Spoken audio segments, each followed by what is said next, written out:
가만입니다. 더 시점입니다. 어제의 장은 트럼프의 관세 정책에 의해서 장 초반 급락을 하면서 시작을 했는데 또 장 초반에 갑자기 트럼프가 멕시코와 캐나다의 관세 정책을 1개월 연기했다는 뉴스와 함께 약간의 급락을 회복을 해주는 그러한 적절한 장세로 마무리가 되었으나 어쨌든 마이너스다.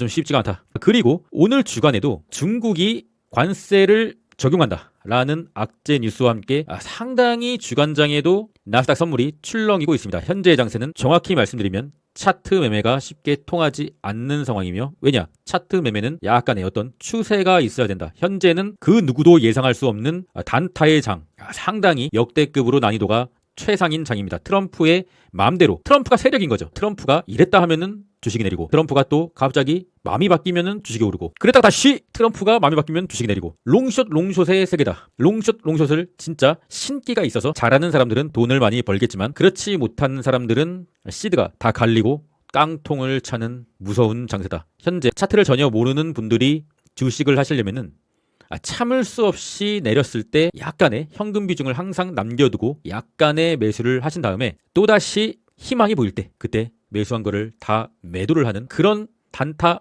매매만 하던가, 아니라면은 그냥 진짜 중기적으로 멀리 보고 참을 수 없이 내렸을 때만 약간의 분할 매수로, 초분할 매수로 물량을 약간 모아가시는 그 두 가지 매매밖에 할 게 없습니다. 굉장히 어려운 장이죠. 공포지수는 다시 공포의 구간 44고요. 푸드앤콜옵션 0.68. 푸드앤콜옵션이 계속적으로 올라가고 있는 추세는 그렇게 좋은 추세라고는 볼 수가 없습니다. 오늘은 AMD와 알파벳, 구글의 실적이 장후에 발표가 되고요. 현재 나스닥과 속스를 끌어올려줄 수 있는, 장후의 시간외로 끌어올려줄 수 있는 유일한 재료다. 그리고 오늘 밤에는 졸트 구인 이직 보고서가 발표가 되고요. 어제 발표된 ISM 제조업 지수는 경제가 여전히 탄탄하다라는 지수로 발표되면서 지수의 반등을 이끌어주지는 못했습니다. 오늘 발표되는 졸트 구인 이직 보고서가 다시 한번 고용이 탄탄하다라고 한다고 하면 금리 인하가 필요 없다는, 현재 배드 이즈 굿, 굿 이즈 배드 장세에 따라서 고용이 조금 낮게 나와줘야 우리 주식을 하는 사람들에게는 유리한 발표가 아니겠느냐. 나스닥 지수입니다. 현재 계속적으로 말씀드리죠. 보라색 하단, 보라색 상단, 맞고 떨어지고, 맞고 떨어지고, 맞고 떨어지고, 맞고 떨어져야 되는데 여기서 돌파를 한번 했죠. 그리고 다시 보라색 상단, 하방 추세의 채널이 연속적으로 만들어지고 있어요. 맞고 떨어지고, 맞고 떨어지고, 다시 한번 맞으러 가지 않을까. 개인적인 희망사항입니다. 현재 만약에 맞으러 간다고 하면 현재 이 구간은 실시간 기준으로 플러스 1%, 플러스 1%의 구간이 상방으로 막혀있다. 맞고 떨어질 확률이 역시나 크죠. 계속적으로 그래왔으니까. 그러나 여기서 만약에 어떠한 호재로 중국과의 관세 정책도 잘 풀리게 되면은 가능성은 크지 않습니다. 만약에 잘 풀리게 된다고 하면 단기적으로 긴 상승 저항선, 검정색 선까지 오를 수는 있다. 그런데 확률은 50대 50이니까 만약에 좋은 상황으로 플러스 1%의 상승이 나와서 보라색 선을 맞는다. 그러면은 현재의 장세는 매우 위험하고 힘든 장세이기 때문에 이러한 밑꼬리 구간에서 잡은 물량을 역시나 부분 익절은 하고 약간의 수익은 챙기고 가야 되는 것이 아닌가. 솔직히 저는 이런 매매를 되게 싫어해요. 23년과 24년에 제가 큰 돈을 벌었던 이유는 이러한 저항, 매크로의 악재, 그런 것을 다 개무시하고 그냥 굳게 홀딩했기 때문인데 25년은 정말 쉽지가 않다. 왜냐하면 채널 자체가 이렇게 아래로 향하는, 물론 뚫었긴 했지만 아래로 향하는 채널이 계속적으로 만들어지고 있기 때문에 굉장히 쉽지가 않다. 만약에 이렇게 뚫어버리면은 당연히 강홀딩이지만 그렇게 계속 안 되고 있잖아요. 그래서 굉장히 힘든 장이다. 하지만 장투의 물량은 여전히 많이 위태위태하지만 홀딩을 해야 되며 계좌를 두 개로 나눠서 단기 트레이닝을 병행해야 되는 매우 힘들고 어려운 장이 25년이다. 그런데 만약에 이 굵은 보라색 선 그리고 이 파란색 선 여기가 깨진다 라고 한다면 그것은 단기 횡보의 채널도 아니고 중기 하락장으로 나스닥이 나락으로 갈 수가 있다. 그렇기 때문에 현재는 매우 심각하게 자주자주 나스닥 지수를 확인해야 되는 시기이다. 매우 피곤한 시기이다. 돈도 얼마 벌지도 못하고 매우 피곤한 시기이다. 23년과 24년은 돈도 많이 벌고 별로 피곤하지도 않은, 그냥 발 뻗고 쭉 자면 되는 연도였지만 말씀드렸잖아요. 25년은 매우 피곤한 시기이다. 매우 피곤한 걸 싫어하면은 25년에 그냥 주식을 하지 마세요. 냉정하게 그냥 말씀드릴게요. 25년에 이 트레이딩 장에서 발 뻗고 편안하게 잘라고 한다면 그냥 주식을 하지 마세요.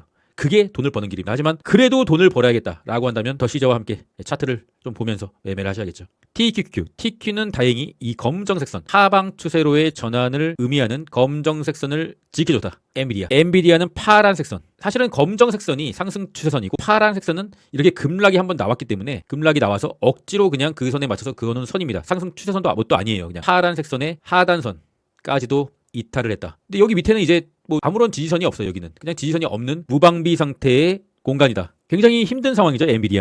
엔비디아가 만약에 근시일 내에 반등을 해주지 못한다고 하면 굉장히 힘들어질 것이다. 어쨌든 반등을 해줘서 공간 안으로 캔들을 올려놔야 엔비디아를 뭐 매매를 하든지 말든지 하는 차트가 나오는데 현재의 상황에서는 오히려 캔들이 더 올라가서 더 높은 가격에 사더라도 그때 사는 것이 낫지 현재 엔비디아는 일단은 놔둬야 된다. 알아서 하게 놔둬야 된다. 그럼 이런 질문을 하시는 분이 계실 수도 있어요. 아니 더 낮을 때 엔비디아를 사면 되는데 못하러 이렇게 올라갈 때 사라고 하느냐. 더 낮을 때 사면요 그냥 쭉 이렇게 낮아질 수도 있어요. 이렇게 쭉 낮아질 수도 있어요. 그건 아무도 모르는 거죠. 물을 타면 탈수록 순실금이 더 커질 수가 있다. 엔비디아는 일단 추세를 회복하기 전까지는 건들지 마라. 반도체는 대롱대롱 매달려 있습니다. 하방의 마지막 라스트 지지선에 쏙슬이죠. 굉장히 좀 위험한 상황을 펼쳐지고 있다. 저는 그래서 24불 때 약간의 쏙슬을 매수를 하고 현재 이탈을 하게 되면 그 물량마저도 손절할 생각입니다. 저는 그렇게 막 물 타고 싶진 않거든요. 물 타는 지점은 23년이나 24년처럼 바닥에서 올라오는 구간에서 물을 타야 되지 고점을 이미 찍고 내려가는 도중에 물을 타는 것은 굉장히 홀딩 기간이 길어질 수가 있습니다. 그렇기 때문에 현재는 약간 트레이딩의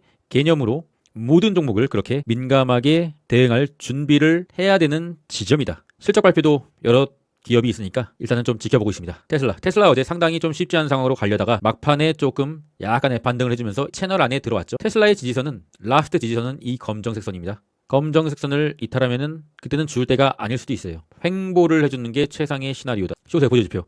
굉장히 지금 현재 롱숏의 상황이라서 숏의 보조지표를 보는 게 옳은 것인가 좀 헷갈리는데 일단은 스토캐스틱 K값이 D값을 돌파를 하고 약간 꺾이고 있는데 오늘 밤에 다시 나스닥이 급락하면은 스토캐스틱이 과매수권까지도 올라갈 수 있는 굉장히 좀 롱숏의 변동성의 장세다. 뭐 좋다고 또는 나쁘다고 말씀드리기가 좀 힘든 부분이고요. 힘전사의 순매수는 이더유 그리고 수석슬 좀 좋지가 않죠. 어제 미친 듯한 급락이 나오고서 이더유를 좀 많이 사고 있는데 이더유는 긴 횡보의 기간을 좀 가져야 되지 않겠느냐. 코인의 공모지수 어제는 피어였는데 하루 만에 급반등이 나오면서 다시 그리드의 구간.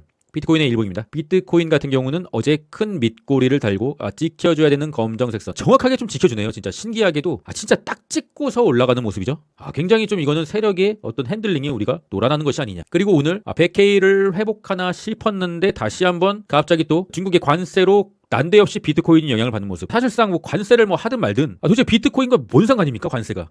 비트코인이 언제는 뭐 실적대로 가고 언제는 그렇게 갔습니까? 물론 모든 경제는 연관되어 있기 때문에 관세를 올리면 인플레이션이 올라가게 될 것이고 인플레이션이 올라가게 되면은 가격이 너무 비싸니까 소비자들은 물건들을 잘 안 사게 되고 그렇다고 하면 시장에 돈이 풀리지 않을 것이고 그렇다고 하면 유동성이 낮아질 것이고 그렇다고 하면은 유동성으로 먹고 사는 이 코인들은 거래량이 작아질 수밖에 없고 뭐 그런 서로 상관관계에 있다는 건 알겠는데 뭐 이렇게까지 심하게 반응할 것은 있는가? 세력이 그것을 빌미로 하여 여러 매크로를 빌미로 하여 큰 조정의 핑곗거리로 이렇게 내리는 것이 아닌가? 저는 그렇게 생각하고 있습니다. 현재 추세상으로는 그냥 횡보의 상황인데 큰 밑꼬리로 어제 굉장히 많은 선물 고배율 유저들의 물량이 영원으로 청산이 됐습니다. 제가 구독자방이나 제 멤버십방이나 항상 말씀드리는 게 있습니다. 항상 귀에 못 박히도록 말씀드리는 게 있어요. 여러분 선물은 좀 하지 마세요. 물론 선물을 해서 하루 만에 고배율 뭐 10배 이렇게 때려버리면은 하루에도 뭐 100% 1000만 원을 투자했다고 하면 하루에도 1000만 원을 벌 수 있고 뭐 그런 거죠. 근데 언제나 선물은 양날의 검이기 때문에 하루에도 빵원이 될 수가 있다. 그냥 다 날릴 수도 있다. 그렇게 된다고 하면 어떤 일이 벌어지는가? 어떤 일이 벌어지겠습니까? 빵원이 됐기 때문에 이제는 빚을 내서 합니다. 그것을 복구하려면 다시 한번 100%를 먹어야 되기 때문에 그때는 20배로 해요. 20배로 롱을. 그러다가 그것도 다 잃는 거예요. 그러면 어떻게 됩니까? 오징어 게임에 출연할 수밖에 없다. 그러면 인생 조지는 거죠. 여러분 선물은 제발 하지 마세요. 물론 잘하는 사람은 선물을 해도 되겠지만 대부분의 사람들은 잘하지 못하잖아요. 그리고 이런 시장에 갑자기 찾아오는 손도 대지 못할 돌발 악재에 선물은 대처하기가 굉장히 힘들어집니다. 그래서 선물은 하지 마세요.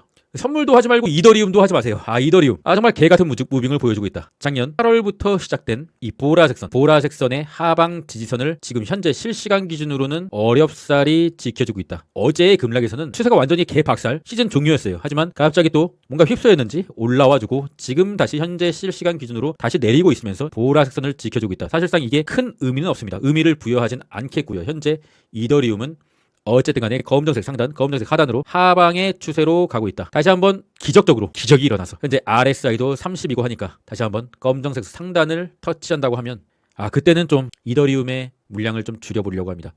근데 그런 상황이 오지 않더라도 물량을 좀 줄일까 생각 중이에요. 그런데 마지막 롱이었던 더 시저마저도 이더리움을 지금 포기하려고 하는 생각을 갖고 있으니 이더리움이 반등인가? 매우 힘든 이더리움. 제가 테슬라나 뭐 TQQ나 쏙3나 짧게 봤을 때는 비트코인이나 뭐 이런 코인 관련주들도 다 승리하고 나왔는데 왠지 이더리움은 패배를 할 수도 있겠다라는 생각이 어제 문득 들었습니다. 이더리움을 추가 매수는 좀 굉장히 신중하게 할 생각이며 가능하면은 반등이 와서 좀 물량을 줄일 수 있는 기회를 줬으면 하는 게 가장 베스트입니다. 현재 상황에서는요. 코인베이스는 현재 추세상으로는 그렇게 좀 나쁘진 않은 상황이라고 볼 수가 있으나 21선 어쨌든 조금씩 올라가고 있으니까 어쨌든 코인베이스는 다시 한번 검정색선을 터치한다라고 한다면 물량을 좀 덜어내야겠죠. MSTR 어제 큰 급락이 나왔다가 비트코인의 반등과 함께 약간의 낙폭을 회복하는 모습을 보여주고 다시 한번 채널 안으로 들어와 주고는 있으나 어쨌든 한번 이렇게 채널을 크게 이탈했다는 것은 두 번 채널을 크게 이탈할 수도 있다는 것이고 내일 장후에 실적 발표가 있는데 MSTR이 도대체 뭐 하는 회사인지 잘 모르겠습니다. 저는 그냥 비트코인을 많이 갖고 있는 회사라고는 알고 있는데 도대체 이 회사가 뭘 하는 회사인지 잘 모르겠어요. 실적 자체는 굉장히 좀 순이익이나 매출도 그렇게 크지 않은 것 같고요. 그냥 비트코인을 갖고 있어서 테마성으로 이렇게 24년에 오른 종목이다. 그렇기 때문에 저는 단기 물량으로 잡은 MSTR 2배 레버리지를 오늘 밤 좀 익절을 해야 되지 않겠느냐. 그리고 다시 급락하면 다시 한번 들어갈 수는 있겠죠. 한마디로 단기 매매로만 접근해야 되는 시즌이 아닌가 그렇게 생각하고 있습니다. 또 시저스 멤버십의 파프리카님 이런 어려운 장세를 잘 한번 같이 극복해 나가기를 바라겠습니다. 멤버십 가입 감사드리고요. 자신이 장투 성향이다라고 한다면 길게 보는 투자를 원하신다. 그러면 장기 멤버십 좀 짧게 보는 매매도 같이 겸하고 싶다. 그러면 UDT 멤버십 가입해주시면 최선을 한번 다해보겠습니다. 관심 있으신 분들은 고정 댓글 링크를 확인해주시고요. 또 시저 구독자 방에는 패스워드는 431이다. 현명한 사람이 되려거든 사리에 맞게 묻고 조심스럽게 듣고 침착하게 대답하라. 그리고 더 할 말이 없으면 침묵하기를 배워라. 현재 굉장히 롱숏의 장이죠. 어떤 사람들은 롱숏을 잘못해서 큰 돈을 잃었고요. 어떤 사람들은 큰 돈을 벌었고요. 하지만 롱숏이 그렇게 투자의 정석은 아니에요. 사실은 돈 벌면은 그것이 옳은 방법이긴 한데 그것이 계속적으로 이어나가기에는 조금 힘든 매매법이긴 합니다. 돈을 벌었으면은 겸손하라. 그럼 전 끝까지 하겠습니다. 이상입니다.